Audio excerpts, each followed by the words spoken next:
Hi everyone, welcome back to the channel. अगर आप UPSC की प्रिपरेशन कर रहे हैं and you are thinking about choosing law as your optional, then this video is literally made for you. So hi, I'm a law student and today I'm breaking down the entire law optional syllabus of UPSC in the simplest way possible. Okay, unit wise, paper wise, topic wise, plus I'll share the best sources, books and a strategy that actually works.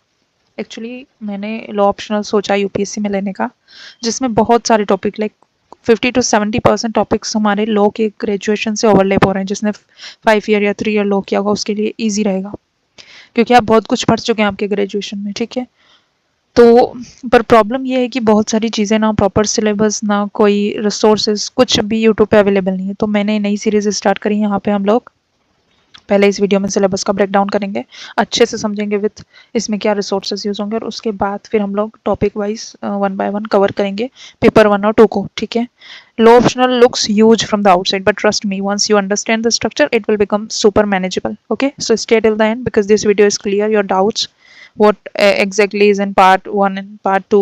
ठीक है, paper 1 and 2 कौन से topic हैं जो कि आपको मतलब high quality of marks दे सकते हैं इन लो टाइम. ठीक है, कैसे स्टार्ट करें from scratch, what shorts you actually need and what you don't need. तो हम ये सब पढ़ेंगे. Also comment down below if you are planning to take law as your optional और if you are already preparing. Let's begin. ठीक है, तो आपको लो ऑप्शनल का कंप्लीट रोड मैप इस एक ही वीडियो में मिल जाएगा. आई होप कि इसे एक वीडियो में ज़्यादा लंबा ना हो और इसी में मैं आपको सब बता दूँ. तो इसमें पेपर 1 और 2 का सबसे पहले हम लोग सिलेबस विथ आपके लॉ के आई मीन एलएलबी से आपके ओवरलैप हो जाए, सो दैट कि आपको पता लग जाए कि क्या होगा. और अगर आज का वीडियो सभी के लिए लाइफ सेवर होने वाला है जो कि यूपीएससी में लो एज एन ऑप्शनल चूज करने की सोच रहे हैं या ऑलरेडी आप लोग कर रहे हैं बट कंफ्यूज हैं कि स्टार्ट किससे करें, तो here I am. So in this video I'm going to break down all the things for you in a easiest way. Okay, it becomes one of the most logical and scoring optional. First of all I would like to tell you. ठीक है, तो इसमें क्या होगा कि लो optional उन सभी student के लिए परफेक्ट है जिनका interest reasoning, interpretation, constitutional issue, public policy, social justice या फिर लीगल एनालिसिस आपकी अच्छी हो, या फिर आप इन पहले से इन सब्जेक्ट्स को पढ़ चुके हैं, या तो दो कैटेगरी के स्टूडेंट हैं, या तो आप एलएलबी कर चुके हैं 3 ईयर 5 ईयर लॉ कोर्स, या तो आप कर रहे हैं. ठीक है, या फ्यूचर में आप एलएलबी करेंगे तो आप सोच रहे हैं कि लॉ भी ऑप्शनल में ले लिया जाए. और सेकंड कैटेगरी के स्टूडेंट आते हैं जो सिर्फ लॉ में इंटरेस्टेड है, वो डिग्री नहीं कर रहे हैं, उनके पास कोई भी बैकअप या फिर ये कहें कि लॉ से रिलेटेड कुछ भी उनके पास गाइडेंस नहीं है और ना ही उन्होंने कभी पढ़ा है, बट इंटरेस्टिंग लगा होगा तो आप लोग लॉ सोच रहे हैं लेने का. उन सभी स्टूडेंट के लिए ये वीडियो है. ओके, सो इस वीडियो को एंड तक देखें प्लीज. एंड और if you are still confused between subject, I will guide you just below. just comment me in the below. Okay, तो हम स्टार्ट करते हैं कॉन्स्टिट्यूशनल लॉ से. सबसे पहली बात, जैसा कि मैंने भी कंप्लीट किया अपने कुछ सेमेस्टर, मेरा still I am doing my LLB, right, I am in my second semester. So constitutional law first semester में हर स्टूडेंट के आ जाता है, आइदर 5 ईयर और 3 ईयर. तो कॉन्स्टिट्यूशनल लॉ आपने जरूर पढ़ लिया होगा अगर आपका फर्स्ट या सेकेंड ईयर हो चुका है. तो कॉन्स्टिट्यूशनल लॉ ये हम मेरे पास जो सामने दिख रहा है आप लोगों को स्क्रीन पे, ये यूपीएससी का लॉ ऑप्शनल का सिलेबस है. और जिन लोगों ने जो एलएलबी के फर्स्ट सेकेंड या थर्ड ईयर में, वो बहुत हद तक इन टॉपिक्स को पहचान चुके होंगे. जो मैंने हाईलाइट किए सारे टॉपिक्स हम लोग एलएलबी में पढ़ चुके हैं, तो ये हमारे लिए ईजीएस्ट पार्ट हो जाता है. ये पेपर 1 का पार्ट है, ऑप्शनल 1 के पेपर 1 का पार्ट है. ठीक है, तो इसमें क्या होगा, आपको सबसे पहले आपका आएगा constitution and constitutionalism, the distinctive feature of the constitution. ठीक है, फंडामेंटल राइट हमको बताना है, जिसमें हमको पीआईएल पब्लिक इंटरेस्ट लिटिगेशन के बारे में बताना है, legal aid legal service authority बतानी है. ओके, थर्ड टॉपिक रिलेशन बताना है हमें फंडामेंटल राइट और डीपीएसपी के बीच में, प्लस फंडामेंटल ड्यूटीज के बीच में, जो कि हम बहुत अच्छे से कर चुके हैं. अब इसमें मैं बताती हूँ, हम एलएलबी में कर चुके हैं. ठीक है, सेकेंड हम जीएस2 पॉलिटी के अंदर बहुत अच्छे से लक्ष्मीकांत में पढ़ चुके हैं, चैप्टर 6 7 5 6 7 आई थिंक 6 7 8, क्योंकि मैंने कुछ दिन पहले लक्ष्मीकांत कंप्लीट किया, सो दैट कि मुझे याद है चैप्टर. तो ये वाले हम कर चुके हैं. ठीक है, रिलेशनशिप बताने तो हम अच्छे से कर चुके हैं. तो ऑप्शनल में हमारा इन टॉपिक्स में तो हमको डाउट होना ही नहीं चाहिए, इन पे हमारी कमांड अच्छी होनी चाहिए, सो दैट कि हम लोग इतने सारे क्वेश्चंस में से एग्जाम के टाइम पे चूज कर पाए कि कौन सा हमको अटेम्प्ट करना है, बिकॉज वहाँ पे भी हमको बहुत सारे ऑप्शनल मिलते हैं. ऑप्शंस मिलते हैं कौन सा आपको किस टॉपिक से रिलेटेड आपको आंसर करना है, तो कैसे पेपर अटेम्प्ट करना है वो भी आई शेयर विथ यू एक डेमो। फोर्थ टॉपिक की बात करते हैं, constitutional position of president and relation with the council of ministers. ठीक है, फिर हमको गवर्नर्स के बारे में बात करना है, उसकी पावर के बारे में बात करना है। मोस्ट प्रोबेबली हम लोग लक्ष्मीकांत में ही कर चुके होते हैं, बट स्टिल थोड़ा बहुत हम एक्स्ट्रा पढ़ लेंगे सो दैट कि हमारा ऑप्शनल से रिलेटेड पूरा हो जाए चीज़ें। सुप्रीम कोर्ट हाई कोर्ट के बारे में कि कैसे अपॉइंटमेंट होता है, जजेस का ट्रांसफर कैसे होता है, पावर्स फंक्शंस जुरिस्डिक्शन सारा लॉ से रिलेटेड है। फिर सेंट्रल स्टेट लोकल बॉडीज, फिर distribution of legislative power union state और एडमिनिस्ट्रेटिव रिलेशन बताना है यूनियन स्टेट और लोकल बॉडीज के बीच में, to easy to attempt to write. फिर हमने एमिनेंट बताना है, state property, common property, community property के लिए। फिर हमने लेजिस्लेटिव पावर बता देनी, privileges and immunities, service under the union and state के अंदर कौन कौन सी सर्विस आती है वो बता देनी, रिक्रूटमेंट बता देने, conditions of service, constitutional safeguard and administrative tribunals. फिर हमने यूपीएससी और SPSC, state public service commission जो पीएससी जिसको हम बोलते हैं, और यूनियन पब्लिक सर्विस कमीशन जो हम देना चाहते हैं एग्जाम, उसके पावर और फंक्शन बताने वाला एक टॉपिक है। फिर एक इलेक्शन कमीशन के पावर फंक्शन का टॉपिक है जो कि मोस्ट प्रोबेबली हम लोग फर्स्ट सेमेस्टर में एलएलबी के कर चुके हैं। फिर इमरजेंसी प्रोविजन है जिसमें अमेंडमेंट ऑफ द कॉन्स्टिट्यूशन बताना है। परफेक्ट, अब पहले मैं इसकी बात कर लेती हूँ। This is the first part of paper first low optional. ठीक है, इसमें सबसे पहले तो मैं बता देती हूँ कौन कौन से आपको रिसोर्सेज फॉलो करने हैं। ठीक है, मैंने यहाँ पे मेंशन भी किया हुआ है, एलएलबी फर्स्ट सेमेस्टर में आपका मोस्ट प्रोबेबली कवर हो जाएगा लाइक 50%। 20% आपका लक्ष्मीकांत से हो जाएगा, जितना भी मैंने कॉन्स्टिट्यूशनल का सिलेबस दिखाया, 20 नहीं तो 30% हो जाएगा। और ठीक है, और बचता है हमारा 20%। तो उस 20% का हम लोग ऑप्शनल के लिए एक्स्ट्रा मेहनत कर लेंगे ताकि हमको ज़्यादा कुछ करने की ज़रूरत नहीं पड़ेगी। तो जिसने भी सोचा है लॉ ऑप्शनल में भी 3 साल से आई टू थिंक अबाउट इट कि लॉ ऑप्शनल हो, पर मैंने कभी इसका सिलेबस नहीं देखा, और मैंने जैसे ही सिलेबस देखा तो मेरे को लगा कि इसमें से मुझे 50% चीज़ें आती हैं। ऑब्वियसली हमको उन चीज़ों को पॉलिश करना पड़ेगा, यूपीएससी के लेवल का आंसर्स प्रिपेयर करने पड़ेंगे, बट स्टिल हमारे concept related to that topics वो क्लियर हैं। तो हमको बहुत ज़्यादा डेप्थ में जाके चीज़ों को समझने की अंडरस्टैंडिंग जो है वो हमको इतना डेवलप करने की ज़रूरत नहीं, क्योंकि हम हमारे एलएलबी में कर चुके हैं। ऑन एंड आफ्टर हम लोगों को उतनी मेहनत एलएलबी में भी करनी पड़ती है मोस्ट प्रोबेबली, जिसने अच्छे से एलएलबी किया होगा उसको पता होगा। स्टिल तो हम बता रहे थे पेपर 1 में कॉन्स्टिट्यूशन का जो सब्जेक्ट है कॉन्स्टिट्यूशनल लॉ का, इसके अंदर आपको वी एन शुक्ला की एक बुक मिल जाएगी या फिर ए के जैन की, या तो दोनों ले लो या तो एक ले लो। इतना बल्कि सिलेबस नहीं है कि आपको बहुत सारी बुक्स लेनी पड़े। या तो आपके पास अगर कॉलेज की बुक है दैट्स मोर देन इनफ, बेयरेक्ट है, गुड टू गो।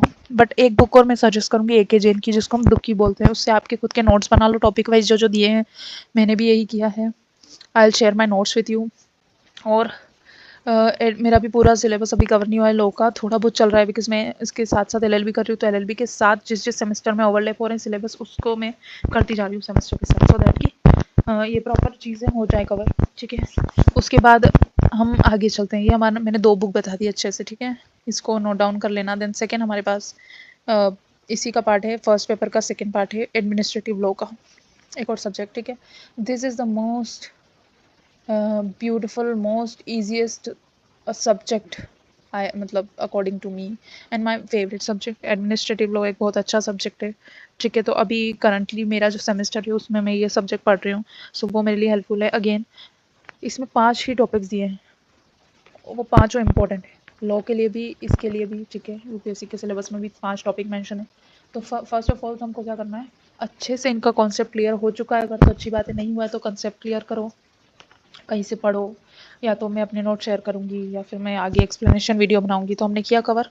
उसके बाद हमने क्या कर लिया, एक बुक ले ली। बुक कौन सी अभी बता देती हूँ मैं, या तो ए के जैन की दुक्की ले लो, best source for law optional, सारे सब्जेक्ट के लिए मैं यही रेफर करूँगी।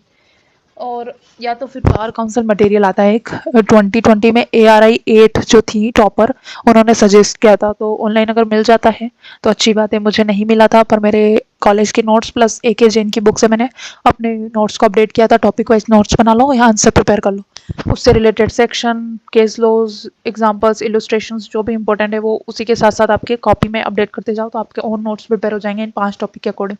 तो एडमिनिस्ट्रेटिव लॉ थर्ड सेमेस्टर में आपका ऑलमोस्ट आ ही जाता है एग्जाम में। ठीक है, तो ये एक हमारे लिए प्लस पॉइंट हो गया कि हमको थर्ड सेमेस्टर में हम एलएलबी में पढ़ ही लेंगे, या जिनने पढ़ लिया उनके लिए तो वेल एंड गुड। इसके 5 टॉपिक है, प्रिंसिपल ऑफ नेचुरल जस्टिस जिसमें इमर्जिंग ट्रेंड बताना है और जुडिशियल अप्रोचेस बतानी है, delegated legislature most favourite topic of judiciary LLB के, अपने सेमेस्टर एग्जाम्स का इंपॉर्टेंट टॉपिक है, लॉन्ग आंसर बन जाता है इस पे, जिनने दिया है उनको पता होगा। और इसके अंदर भी इंपॉर्टेंट टॉपिक है डेलीगेटेड लेजिस्लेशन।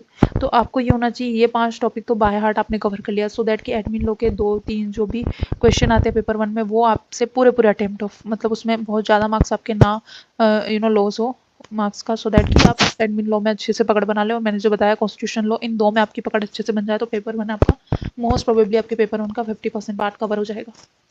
ठीक है, फिर सेपरेशन ऑफ पावर बहुत इंपॉर्टेंट है ये।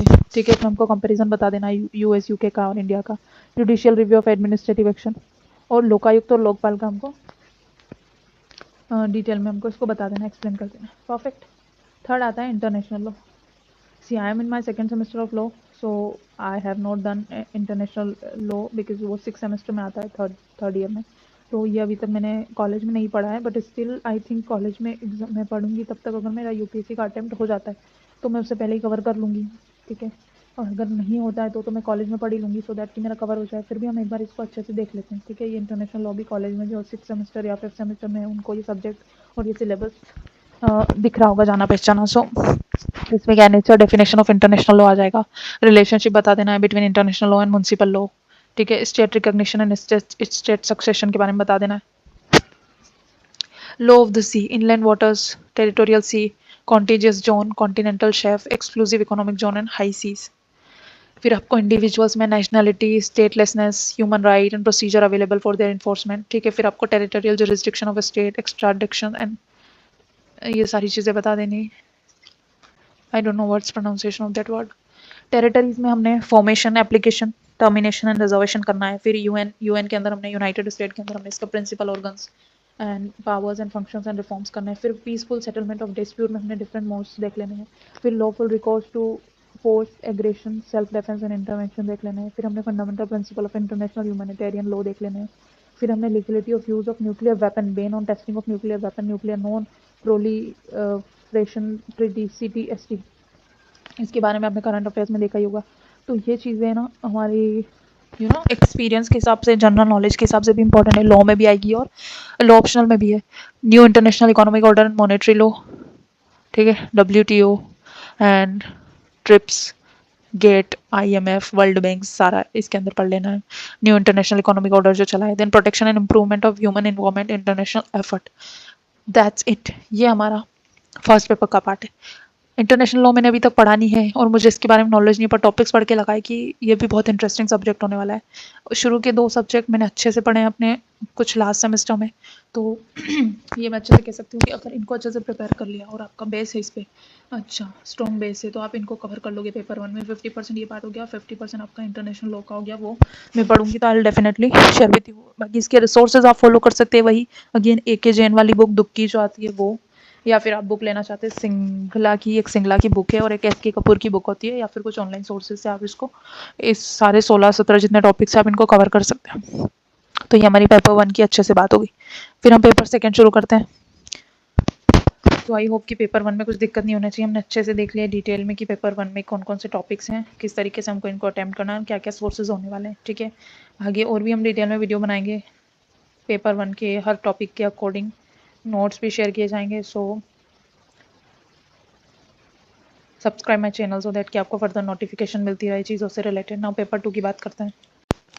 नाउ पेपर 2 में first of all this is law of crime वाला subject, one of my most favourite and easiest subject I have ever seen, because this is really interesting at all.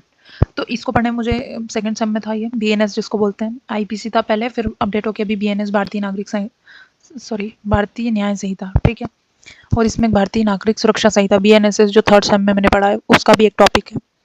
सारे topic मैंने बहुत अच्छे से cover किए, तो मुझे सारे डाउट, सारे बेस मेरे क्लियर हैं, पर इनको और पॉलिश करने के लिए हमें डिटेल में पढ़ना पड़ेगा, पर ये मेरा फेवरेट सब्जेक्ट है तो ये अच्छे से हो जाएगा। पेपर 2 का लॉ ऑफ क्राइम। ठीक है, सबसे पहले हम बात करते हैं पेपर 2 के टॉपिक्स की, फिर हम देखेंगे इसमें क्या रिसोर्सेज फॉलो करने। Most probably BNS second same में LLB के ये हो ही जाता है, मिल ही जाता है, हमको पढ़ ही लेते हैं हम लोग। जिनका सेकेंड सेम हो चुका है वो वर्ल्ड इन चीज़ों को अच्छे से समझ रहे होंगे। ओके, इसमें सबसे पहले general principle of criminal liability, जिसमें हमको मेंस रिया एक्ट्स रिया बताएंगे कि मेंस रिया क्या होता है, एक्ट्स रिया क्या होता है। ठीक है, इसके स्टैट्यूटरी ऑफेंसेस बता देंगे। फिर हमने काइंड्स ऑफ पनिशमेंट्स के क्या क्या प्रकार होते हैं अच्छे से हमने पढ़ा हुआ है।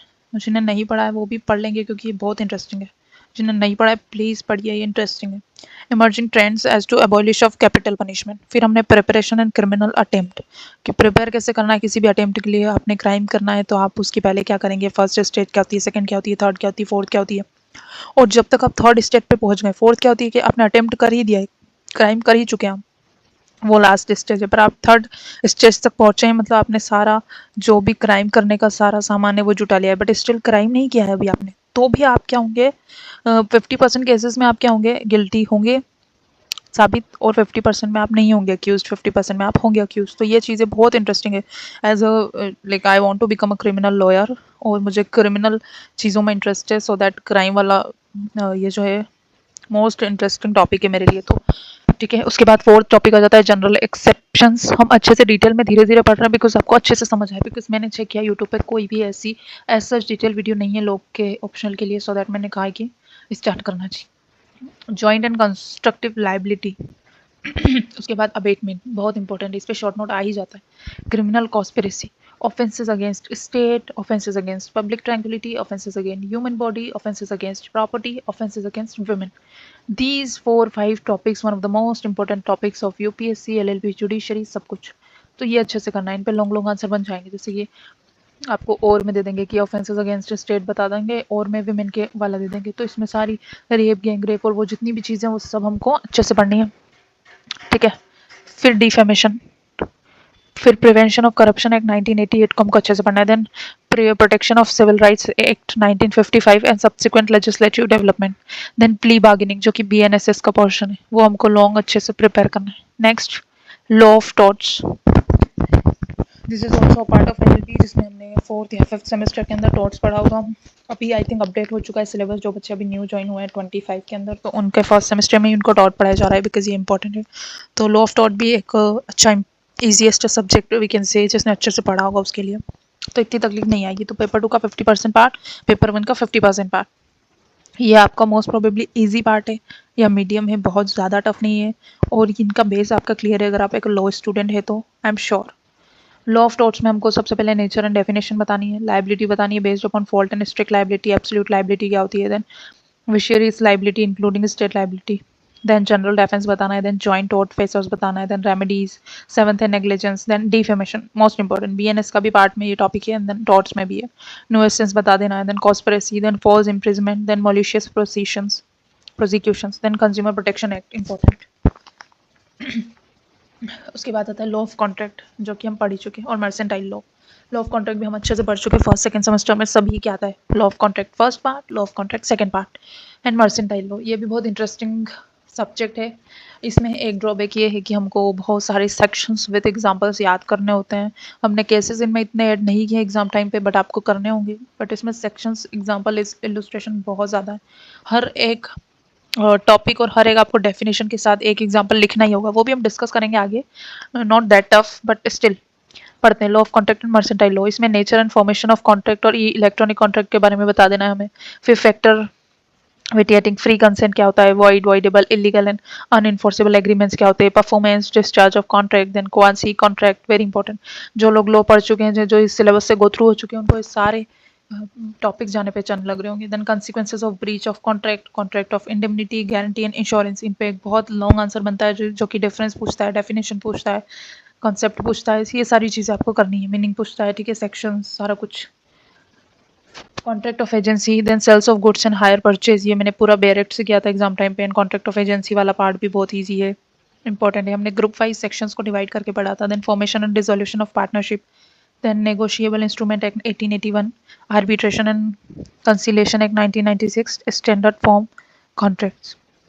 ठीक है, तो हम पेपर 2 में चल रहे हैं। लॉ ऑफ क्राइम में मैंने यही बताया था, BNS के अंदर AK जैन वाली अभी अपडेटेड वाली पिछले IPC की है, तो अब अपडेटेड BNS वाली अगर आ गई हो, लॉ ऑफ क्राइम की बुक, तो AK जैन की बुक की खरीद लेना, उसके लिए रिसोर्स बता रही हूँ मैं।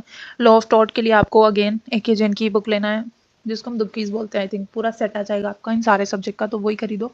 उसमें क्या होगा कि लॉ के हिसाब से सारे टॉपिक भी होंगे, आप अपना पूरा जो है अगर आपने सेमेस्टर में नहीं पढ़ा है तो आपके लिए एलबी में भी काम आ जाएगी वो बुक्स, और इसमें भी आ जाएगी ऑप्शनल में। और जिसने कर चुके हैं जो सेमेस्टर में सब्जेक्ट ऑलरेडी कवर, तो फिर आपको क्या करना है, सिर्फ यूपीएससी के जो ये ऑप्शनल के जो टॉपिक्स हैं उनसे रिलेटेड सारे कंसेप्ट आपको उसमें क्लियर कर लेने हैं और अपने खुद के हैंड रिटन नोट्स प्रिपेयर कर लेने हैं। तो ये आपके लिए बेस्ट रहेगा एग्जाम टाइम पे। तो जैसे ही प्रीलिम्स क्लियर होता है आपका ऑलरेडी लो ऑप्शनल तैयार होगा, क्योंकि 50% आपने आपके ग्रेजुएशन में किया है, 50% आपने और मेहनत कर ली, so you are good to go with your optional. तो फिर आपको मेंस के अंदर GS 1 2 3 4 को ही टाइम देना होगा।